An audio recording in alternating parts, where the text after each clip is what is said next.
They gathered in silence, nobles, clerks, and a king, to witness justice drawn by steel. Two men faced each other, armor catching the pale winter light, their names inked in court rolls and local gossip. Between them stood a single human truth, the sworn word of one woman. Jean de Carrouges sought to restore honor he said had been stolen. Jacques Le Gris stood accused, his loyalty to a powerful lord complicating a judgment that should have been simple. Marguerite de Carrouges, young and resolute, had stepped forward and placed her fate in the hands of law and God. The Parliament in Paris set the terms. If Jean prevailed, Jacques would die and the accusation would stand. If Jean fell, Marguerite risked the ultimate penalty, being declared a liar in a world that punished such a verdict with fire and disgrace. The decision was neither private nor abstract. It played out where princes and clerks watched, where news would spread across regions and bind reputations for generations. On the appointed day, the list filled. Horses stamped, banners lifted, a hush settled like a hell breath. Marguerite appeared in dark dress, not as a background figure, but as an active witness whose testimony had become the axis of power. The duel began with a charge of lances and ended in savage close combat. Steel, sweat, and a final, decisive blow that left one man dead on the ground. When the field emptied and the procession moved toward Notre Dame, victory had a face and accusation had a silence.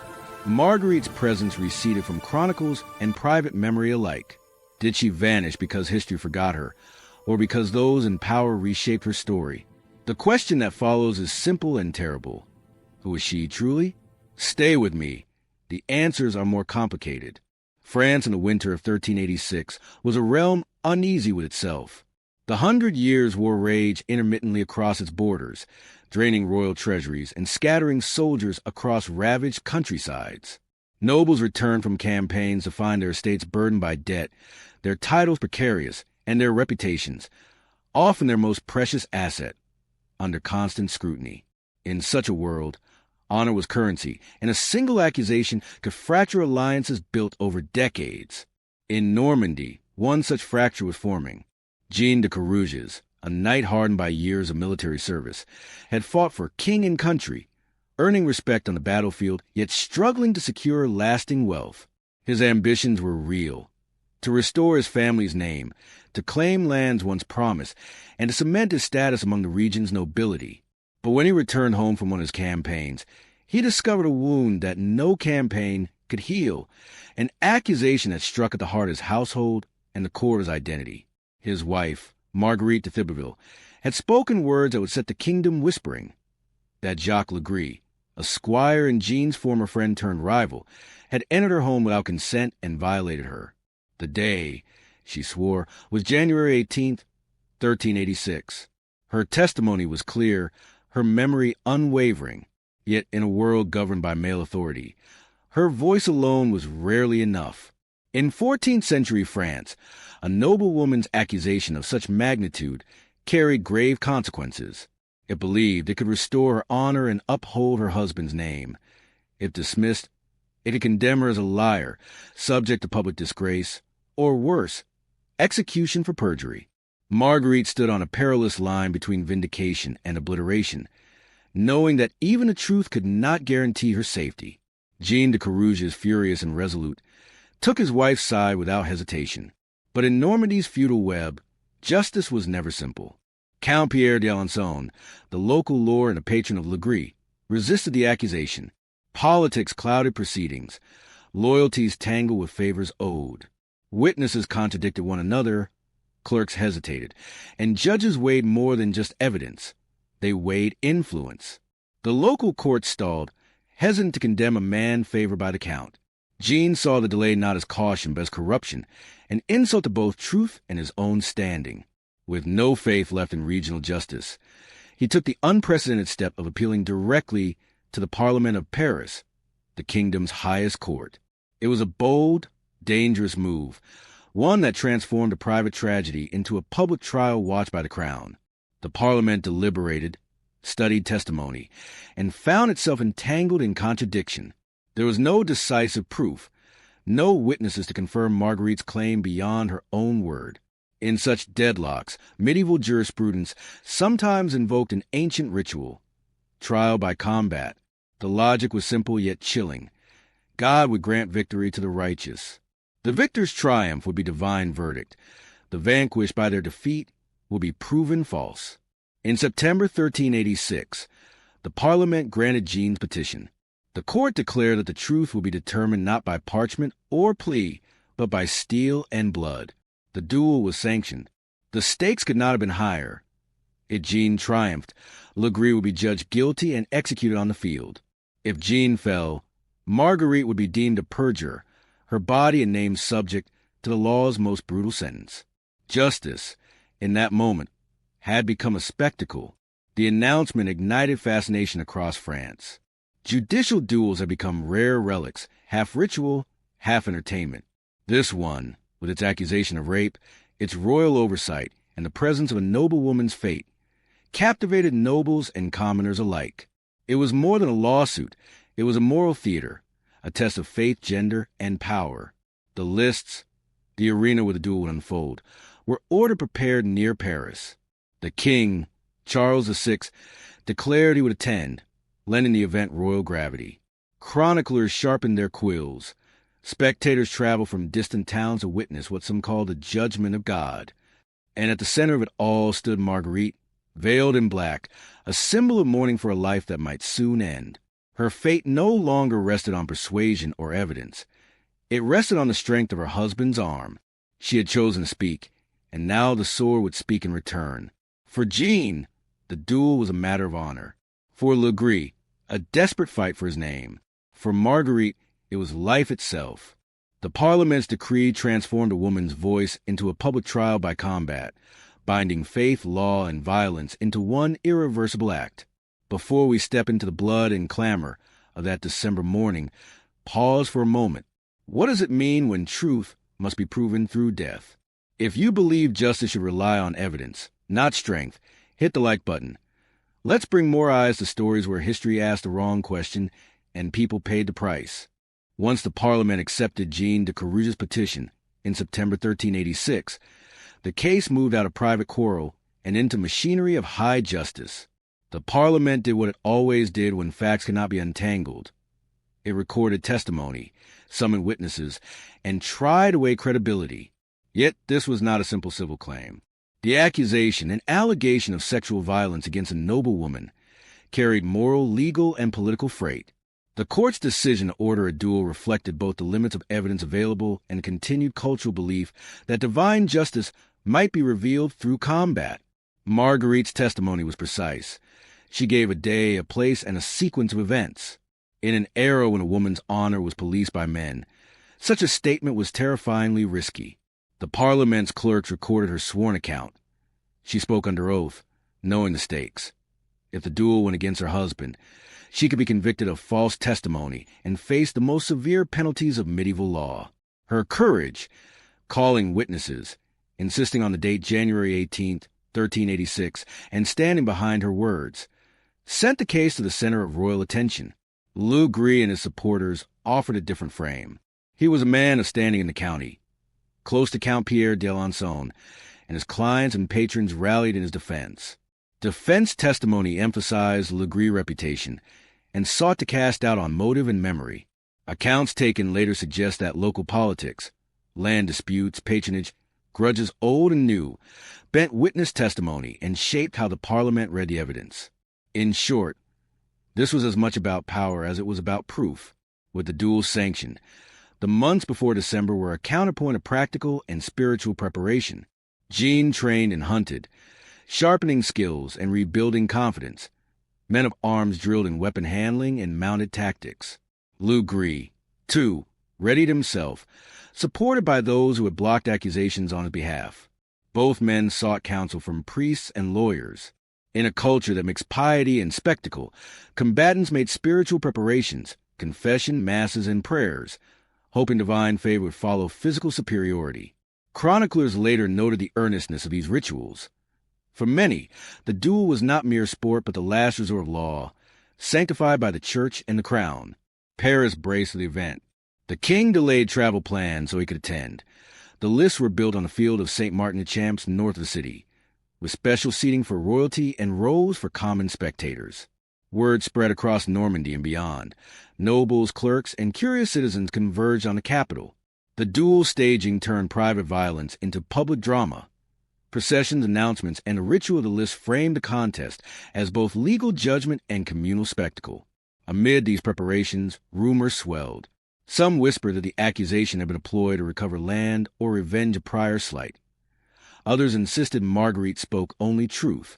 After the duel, alternative narratives would multiply. Stories of last-minute confessions, claims that the condemned admitted guilt on his deathbed, and Enlightenment-era retellings that recast Le Gris as a martyr of reason. For now, however, those were shadow lines. The participants and their sponsors moved to the hours before the list, knowing one fact above all. When they stepped into that ring, a human life and a woman's destiny was being legally wagered.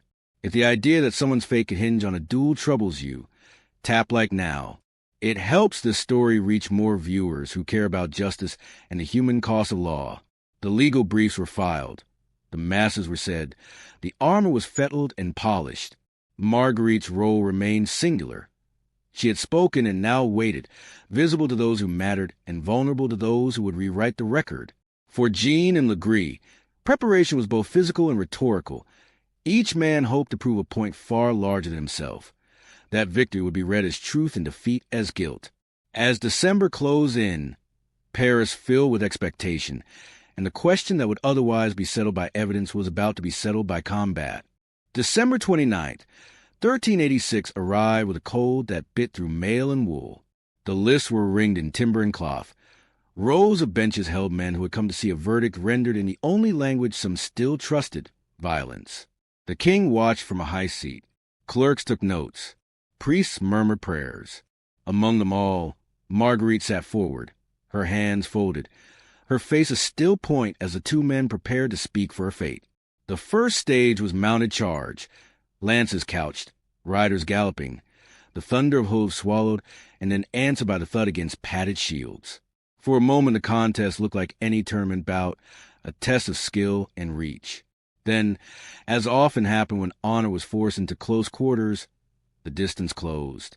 Horses fell, plate clanged, men were knocked free from saddles, and the combat became raw and immediate. Sweat, blood seeped through surcoats, and the sharp metallic smell of iron filled the air. Jean de Carrouges, already wounded in the melee, fought as if the life of his household depended on each parry. Jacques Le Gris matched him with speed and local support. Chroniclers later described a desperate exchange where both men grappled at arm's length. Their helmets met, gauntlets tore, and the battle narrowed to breath and will. At that crucial instant, according to contemporaries who watched from the ropes, Jean found an opening. He drove a dagger through the visor into a small, exposed space. The blow was decisive. When Jacques Le Gris fell, the sound that followed was complicated. Triumph from Jean's supporters, a stifled cry from those who had backed Le Gris, and an overwhelming hush from many who had come expecting divine clarity. The king rose. The heralds proclaimed the victor. In the eyes of the law that had ordered the combat, a judgment had been reached. The defeated was guilty. The field shifted from arena to sentence. The defeated man's body did not return the dignity of burial with honor.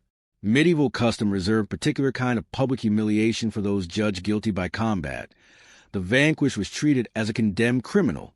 Contemporary reports tell the corpse being paraded as a warning, displayed to reinforce the verdict and to remind spectators that the contest had legal, indeed moral, force behind it. For Jean, the victory brought immediate rewards. Honor restored, royal favor renewed, and a pension that acknowledged the success. For Marguerite, the verdict offered outward vindication, official acceptance of her sworn words, but also sealed her life to a narrative she would not control. A procession moved toward Notre Dame where Thanksgiving services were held. The city watched as church and crown ratified what the combat had decided, yet where formal signs of resolution were abundant, uncertainty lingered. Some spectators left convinced, others skeptical. Rumors began to stitch themselves into the aftermath, even before the last bells had rung. Within weeks, accounts surfaced suggesting alternative explanations. Confusion of identity, last-minute confessions, motives tied to land and favor. Those whispers would not be quieted by a single day's verdict. If this story disturbs you, If the idea that a woman's life hinged on another man's sword unsettles you, tap like and tell someone who values justice over spectacle. It helps this channel reach viewers who want history to ask better questions. Marguerite did not vanish from that day's record in a literal sense. She was present for services, and the Parliament's decision formally stood. What changed was how her voice would be remembered. The legal victory transformed the immediate risk into a public narrative that others could shape, poets, chroniclers, and later historians. Some would present her as wrong and brave. Others would recast her as mistaken or manipulative. The duel delivered a body and a verdict, but it did not deliver a single uncontested truth. As the crowd dispersed and the field fell silent, the duel's immediate business was complete. A man lay dead. A husband had won honor. A woman had been legally vindicated. Yet as the city returned to its markets and its mills, the deeper story unfurled slowly. Questions about motive, memory, and power that the day's spectacle had not and could not answer. When the echoes of battle faded from the field at St. Martin de Champs, France exhaled a heavy breath. The judicial duel had ended in a decisive outcome. Jean de Carrouges stood victorious. Jacques Le Gris lay dead, and Marguerite de Carrouges, whose accusation had set the machinery of law in motion, was legally vindicated. Yet victory did not bring clarity. It brought questions, and those questions would haunt chronicles, courts, and coffee houses for centuries. The Parliament of Paris declared the matter settled. The law had spoken through combat, and under medieval doctrine, gods had revealed the truth. Jean received royal recognition, new titles, a pension, and restored lands. The crown wanted to be seen rewarding honor and courage. But the duel's conclusion sparked quiet discomfort among the educated elite. Many judges and clerics already doubted the reliability of trial by combat. To them, this spectacle had exposed a deeper anxiety. Could divine judgment truly be read in the swing of a sword? In Normandy, where the accusation began, the result divided communities. Jean's supporters celebrated. Le Gris' allies mourned and murmured that politics, not providence, had decided the day. Count Pierre d'Alençon, who had long favored Le Gris, found his reputation shadowed by the loss. Within his circle, whispers took root. Stories of witnesses ignored, evidence mishandled, and motives concealed beneath armor and oath. Then came the rumors. Chroniclers tell a condemned criminal, unnamed in most accounts, who allegedly confessed on his deathbed to the very assault Marguerite had described. The confession, retold in taverns and texts alike, cast a shadow over the duel's verdict. Could Jean have slain an innocent man? Was Marguerite mistaken? Or had someone woven a false confession to soothe guilty consciences? No document from the Parliament records such a revelation, yet the tale endured, repeated by Enlightenment writers eager to portray medieval justice as brutal and misguided. Meanwhile, Marguerite's voice began to fade from the narrative. The same chroniclers who had detailed every blow of the duel offered only brief lines about her afterward. Some said she withdrew into seclusion.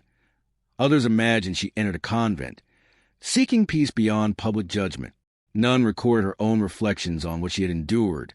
The isolation of accusation, the weight of waiting while men debated her truth, the knowledge that her life had hung on another's strength. The silence surrounding her was not absence but erasure. Medieval history often spoke through men, knights, clerics, kings, and women's testimonies, even when decisive, were rarely preserved in full. Over time, her story became a vessel for other agendas. To some, she was a symbol of courage, a woman who defied fear to speak truth in an unforgiving age. To others, a cautionary tale about false memory or manipulated honor. Each generation rewrote her, bending her image to fit its own beliefs about justice and gender. The duel itself acquired a legend sheen. Plays, poems, and later historical treatises revisited the clash as one of the last judicial combats sanctioned in France. Legal scholars cited it when arguing for reforms. Philosophers invoked it to mock superstition. By the 17th century, trial by combat had largely disappeared from courts, replaced by written testimony and reasoned evidence. Yet the memory of December 1386 remained, a vivid reminder of a time when faith and force were indistinguishable. If you believe that truth deserves evidence, not bloodshed, tap subscribe and join this channel's journey into moments where history balanced on the edge of a blade. For Jean, triumph carried cost. Some chronicles suggest he struggled to find peace after the duel, haunted by questions he could never answer. For Marguerite, vindication may have offered survival, but not freedom from memory. And for Jacques Le Gris, condemned and voiceless, only speculation remained, his name etched into debates over guilt and injustice. The duel's conclusion solved nothing fully. It merely transformed uncertainty into legacy. In that uneasy legacy lies its power. A story not of perfect justice, but human frailty dressed in armor, searching for truth in the clash of steel. Centuries passed, yet the duel between Jean de Carrouges and Jacques Le Gris refused to settle quietly into the archives. Instead, it lived on in chronicles, court records, sermons, and later books, each retelling bending the story toward the priorities of its age. What began as a legal spectacle in 1386 became a mirror for changing ideas about justice, faith, gender, and the fallibility of human judgment. In the immediate aftermath, medieval chroniclers, such as Jean Froissart, recorded the duel with awe. To them, it was both punishment and proof, a visible sign that God intervened in human affairs. Froissart described Jean's victory as righteous and Le Gris' death as deserved, using the combat to reaffirm faith in divine judgment. For an audience steeped in chivalric ideals, the narrative felt satisfying. Wrong punished, honor restored, order maintained. But even among medieval writers, some hesitation crept in. Notes in lesser-known chronicles questioned whether politics had guided the verdict as much as providence. As Europe moved into the Renaissance and Enlightenment, faith in divine justice gave way to faith in reason.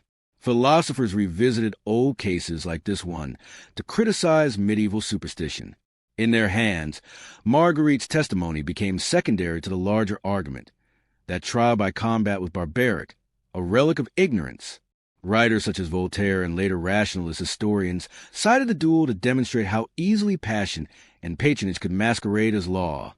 They preferred versions in which a later confession proved Le Gris innocent, using that rumor as a parable of misplaced faith. Yet these reinterpretations often silenced Marguerite again. Enlightenment thinkers were less interested in her courage than in the duel's failure as evidence. Her suffering became a footnote, sacrificed to philosophical critique. In correcting one injustice, they perpetuated another, the erasure of the woman whose voice had set the event in motion. By the 19th century, Romantic historians revived the story with renewed fascination for medieval honor and tragedy. Painters imagined the clash in vivid tableaus. Armored knights, banners snapping, a queenly witness draped in sorrow. These retellings dramatized emotion and spectacle, turning the duel into legend. Yet they, too, offered little space for Marguerite's own words. She remained an emblem rather than a person. Modern scholarship, beginning in the late 20th century, shifted again. Historians like Eric Jaeger mined legal documents and surviving testimonies to reconstruct the event as lived experience, examining social pressures, gender roles, and feudal politics that shaped every decision. Their work restored complexity. Jean as a man of ambition and pride, Le Gris as a product of courtly patronage, Marguerite as a woman navigating perilous hierarchies with limited means of defense. In this view, the duel was not divine revelation but a collision of institutions, exposing the flaws of a system that equated strength with truth. Cultural memory followed scholarship. Films and novels reframed the story for contemporary audiences, emphasizing Marguerite's agency and the moral tension of a world that demanded blood to validate words. Each adaptation posed new questions. How do societies decide who is believed? What does justice mean when evidence is absent? Can faith coexist with fairness? If stories of forgotten voices and contested truths matter to you, like this video, it signals that history deserves retelling through many lenses, not just those of the powerful. Across centuries, the duel's meaning has shifted like light across armor. In 1386, it proclaimed God's judgment. In the Enlightenment, it illustrated human folly. Today, it testifies to enduring struggles over truth, gender, and authority. Each era rewrote the event to reflect its anxieties. None could claim final certainty. What remains constant is the unease, the recognition that a woman's fate, a man's life, and a kingdom's faith hinge on a moment of combat. The echo of that uncertainty is the story's true legacy. The legal threads are woven. The duel is done. Now step closer, not to the lists, but to the small, private moments the crowd could not see. There, the real wounds linger. Marguerite's courage did not arrive as a public spectacle. It began in a kitchen, in a corridor, in the tiny private decisions a woman in her position had to make every day. She chose words that exposed her to ruin. She signed oaths that could have condemned her to a violent death or perpetual disgrace. To speak was to risk everything. To remain silent was to carry a weight only she knew.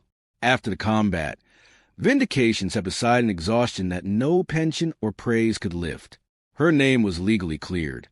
Yet the relief did not erase the memory of force, the replay of a single night that had rerouted her life. She survived the ordeal, but survival can be its own kind of exile, the knowledge that public acceptance and private peace are not the same thing. Jean's triumph was costly in ways a royal pension could not touch. His victory returned honor to his household, but also fixed him to a moment of extreme violence. Men who go to war carry harm home. The sight of blood, the echo of battle, the habits of suspicion. For Jean, the duel confirmed him and condemned him at once. He regained status. He also became a man who had killed another in the name of justice. That identity sat heavy. Chroniclers later hint at sleepless nights and a restless life. Whether he felt pure righteousness or a hollow victory is not neatly recorded. But in every account there is a trace of human cost. A man who proved a point with steel and yet could not prove to himself that proof heel would have been broken. Jacques Le Gris, found dead by a dagger, leaves a hardest question. Who was he in private? Public records give motives and patrons, but they seldom tell us how a man sleeps, how he loved, or whether he feared a day when power turned against him. Was he a trusted squire who crossed a line, an ambitious client caught in a feud, or a man wrongly accused whose name was taken from him on a winter day? The lack of testimony from his side, the silence of the dead, creates a moral ambiguity that haunts the case. The absence is not neutral. It presses upon us a responsibility to ask what justice looks like when one side can no longer speak. Beyond individuals, the community paid a price that rarely shows up in ledgers. Families were divided, loyalties recalibrated, and neighbors who once traded bread and favor found themselves aligned with rival memories. The duel spectacle changed how people told their stories around hearths. It shifted what could be believed without proof. For generations, the event became a caution. That truth can be compressed into a single dramatic moment, but memory and social bonds cannot be settled so simply. There is another private cost, the long shadow of rumor. After the duel, whispered tales about confessions and mistaken identities circulated. They offered consolation to some and doubt to others. These stories, passed from mouth to manuscript, alter reputations more effectively than any legal record. Marguerite's silence in later chronicles was not an absence of life, but withholding imposed by those who rewrote the account. Her voice remained the origin of the conflict, yet was repeatedly overwritten by narratives that served political aims or intellectual critiques. Pause here. Quick question for you. Who do you believe when rulers, chroniclers, and courts disagree? Drop one name in the comments, Marguerite, Jean, or Jacques. Your vote helps us map how modern readers weigh evidence, empathy, and power. The duel solved a legal question but left unresolved human truths. Courage met consequence. Honor met doubt. A life was ended and another altered forever. If history's role is to examine the past honestly, then this case asks us to listen closely to quiet parts. The folded hands, the sleepless nights, the missing words. That attentiveness is how we begin to repair the fragments left behind by spectacle. If you want sources, chapter timestamps, and a deeper dive into Marguerite's oath, hit subscribe and type sources in the comments. I'll pin the best documents and readings for anyone who wants to go further. The lists cleared. The crowd dispersed. The bells of Notre Dame rang, and the Parliament filed its record. On paper, the case was closed. Jean de Carrouges had won. Jacques Le Gris had fallen. Marguerite's oath had been upheld. Yet closure and truth are not the same thing. What remained was a puzzle of remembrance. Who keeps a story, who reshapes it, and how the quiet lives caught inside official verdicts are carried forward. History treats events like points on a map, but people live in the spaces between those points. Marguerite's testimony started the legal arc. The duel delivered a legal result. The centuries that followed wrestled for the meaning. Some saw heroic vindication. Others saw the shortcomings of a system that equated force with proof. Later writers used the episode to make larger claims. That faith in divine judgment was misplaced, that legal reform was overdue, that women's voices had been precarious in a world governed by male authority. Each generation read the Duel through its own lens, and each time the image of Marguerite shifted slightly. Sometimes more sympathetic, sometimes more suspect, rarely allowed to stand only as herself. So what do we carry forward from December 29th, 1386? First, the reminder that legal forms matter. When courts lean on spectacle rather than evidence, when patronage in politics can shape outcomes, the human cost can be enormous. Second, the Duel underscores how memory is political. Stories survive because someone tells them in a way that suits power. Marguerite's presence in a record was both decisive and delicate. The same documents that preserve her oath also allowed others to mute her after the fact. There is also a personal truth that cuts across time. Courage does not end with a verdict. Vindication did not erase trauma, and victory did not repair the social fissures that accusation had opened. Jean gained status and an annuity. Jacques lost his life, and with it, any chance to explain himself. Marguerite kept her name from legal stain, but lost the quiet stability most people seek. These are not tidy outcomes. They are the messy, human consequences of a justice system that asks a man's arm to prove a woman's word. Before we close, a few quick ways you can join the conversation and help this story reach more people who care about truth and voice. If this piece moved you, tap like. It helps others find the video. Vote in the pin poll and tell us who you find most believable, Marguerite, Jean, or Jacques. Comment one sentence on why you chose that name. I read every reply. If you want the primary sources and chapter timestamps, write sources in the comments and I'll pin the key documents. Subscribe to History World for weekly deep dives into moments where law, power, and people collide. Share this with a friend who loves courtroom drama from the past. History, at its best, asks us to hold doubt and evidence together. It refuses the comfort of a single tidy moral. The Duel of 1386 delivers both spectacle and silence. It hands us a dead man, a legally cleared woman, and a legacy of debate. It leaves us with a sharper question than the one posed at the lists. How should societies weigh words against violence, testimony against power, and memory against official record? If you could change one thing about the way justice worked in the past, what would it be? Leave that in the comments. Your thoughts might shape the next episode. Thank you for watching. If you want a deeper breakdown, chapter timestamps, a list of primary documents, and a shot-by-shot storyboard for a potential video, type deep dive below and I'll prepare it next. Until then, keep asking hard questions about the past. Some stories refuse to be settled, and listening closely is the first step toward understanding.